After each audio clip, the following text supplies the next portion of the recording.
Hello aspirants, नमस्ते। आप सभी का मेरे यूट्यूब चैनल पर बहुत बहुत स्वागत है। मैं कर रही हूँ आरपीएससी सेकंड ग्रेड की प्रिपरेशन, और जो भी मैं प्रिपरेशन करती हूँ, जिस तरीके से मैं पढ़ती हूँ, वो मैं आप लोगों के साथ में शेयर करती हूँ। आज ही मैंने इंडिया पॉलिटी की जो क्लासेस हैं वो स्टार्ट की है, जिसमें मैं आप लोगों को इंडिया पॉलिटी और राजस्थान पॉलिटी करवाने वाली हूँ। तो मेरे जो नोट्स हैं मैं उसी से आप लोगों को करवाती हूँ। तो एक वीडियो में हम थोड़ा सा पार्ट पहले कर चुके हैं, उसके आगे का जो पार्ट है वो हम इस वीडियो में देखने वाले हैं। इस वीडियो में हम लोग बेसिकली जो भारत सरकार अधिनियम है 1919 वाला, वो देखने वाले हैं। तो ये अधिनियम मॉन्टेग्यू चेम्सफोर्ड सुधार अधिनियम, ठीक है, इसे क्या कहा जाता है? मॉन्टेग्यू चेम्सफोर्ड सुधार अधिनियम भी कहा जाता है। इस समय भारत सचिव थे मॉन्टेग्यू, और चेम्सफोर्ड भारत के गवर्नर जनरल थे। ये बहुत पूछ सकते हैं, है ना। तो इसका नाम मॉन्टेग्यू चेम्सफोर्ड इसीलिए पड़ा, मतलब इसीलिए इसे ये कहा गया क्योंकि भारत सचिव जो थे वो मॉन्टेग्यू थे और चेम्सफोर्ड भारत के गवर्नर जनरल थे। सर्वप्रथम ये इसमें क्या क्या चीज़ें हुई, इस अधिनियम के तहत क्या क्या चीज़ें हुई थी? तो सर्वप्रथम उत्तरदायी शासन शब्द का प्रयोग इसी अधिनियम में किया गया था। उत्तरदायी शासन का सर्वप्रथम प्रयोग इसी अधिनियम में किया गया था। ठीक है, ये PYQs हैं, मतलब पहले इन चीज़ों से क्वेश्चन बन चुके हैं, तो आपको बिल्कुल विशेष ध्यान इस पर देना है। प्रांतों में द्वैत शासन लागू किया गया। इसी अधिनियम के तहत प्रांतों में द्वैत शासन लागू किया गया। प्रांतीय विषयों को दो भागों में विभाजित किया गया। उसे एक तो था हस्तांतरित और एक था आरक्षित। हस्तांतरित के अंदर 22 विषय शामिल थे और आरक्षित के अंदर 29 विषय शामिल थे। भारत सचिव का खर्च ब्रिटिश राजस्व से दिया गया। अब जो भारत सचिव का जो खर्च था वो ब्रिटिश राजस्व से दिया गया था। अब देखिए, सबसे इम्पॉर्टेंट, सर्वप्रथम हाई कमिश्नर की नियुक्ति इसी अधिनियम द्वारा की गई थी। सर्वप्रथम हाई कमिश्नर की नियुक्ति इस अधिनियम द्वारा की गई। और जो मोस्ट इम्पॉर्टेंट जो क्वेश्चन बनता ही है इस टॉपिक से, वो है सांप्रदायिक निर्वाचन पद्धति का विस्तार इस अधिनियम के तहत किया गया।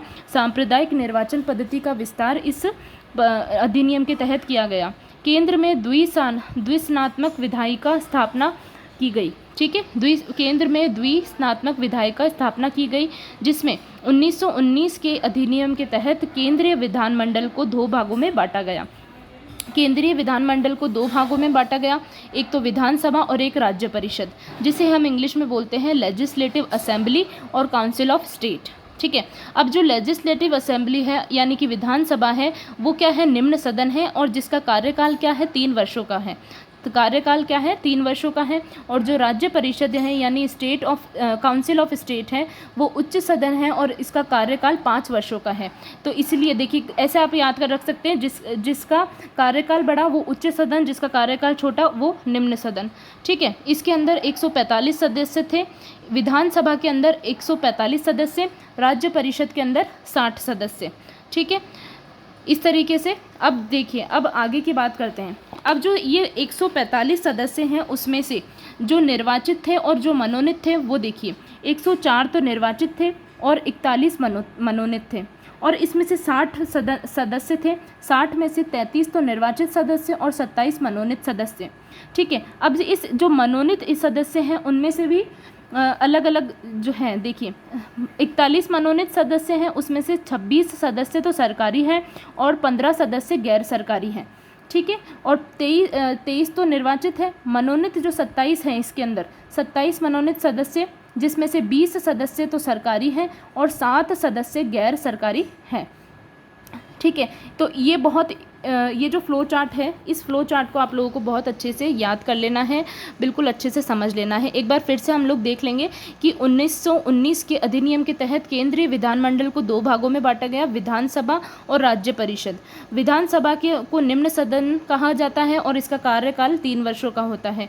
राज्य परिषद को उच्च सदन कहा जाता है और कार्यकाल इसका 5 वर्षों का था। ठीक है, इसमें 145 सदस्य थे और इसमें 60 सदस्य थे।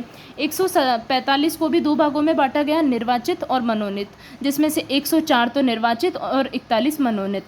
ठीक है, निर्वाचित इसके अंदर 33 थे और इसके अंदर 27 मनोनीत थे। अब जो मनोनीत है उसे भी दो भागों में बांटा गया, जो सरकारी और गैर सरकारी। तो 26 सदस्य सरकारी थे और 15 सदस्य गैर सरकारी थे, और इसके अंदर 20 सदस्य सरकारी थे और 7 सदस्य गैर सरकारी थे। तो इस वीडियो के अंदर हम लोगों ने क्या पढ़ा है, भारत सरकार अधिनियम 1919 पढ़ा है। मैं ज़्यादा लॉन्ग वीडियो नहीं लेकर आ रही हूँ, क्योंकि देखिए इतना टाइम नहीं होता है कि आप लोग बड़ा बड़ा वीडियो देख सकें और हम लोग फालतू की इधर उधर की बात करें। इसलिए मैं सिर्फ स्टडी से रिलेटेड ही वीडियो बना रही हूँ, छोटा सा वीडियो, ताकि आप जल्दी से जल्दी नोट्स बना सकें। तो इसीलिए इस वीडियो में हम लोगों ने भारत सरकार अधिनियम 1919 पढ़ लिया है। नेक्स्ट हम पढ़ने वाले हैं भारत सरकार अधिनियम 1935, जो कि मैं नेक्स्ट वीडियो में आप लोगों को करवाऊंगी। अगर आपको वीडियो पसंद आए तो वीडियो को लाइक करना और शेयर करना मत भूलिएगा, और अगर आपको पसंद आए तो आप चैनल को सब्सक्राइब भी कर सकते हैं। इसी के साथ मिलती हूँ मैं आपसे नेक्स्ट वीडियो में, तब तक के लिए ऑल द बेस्ट।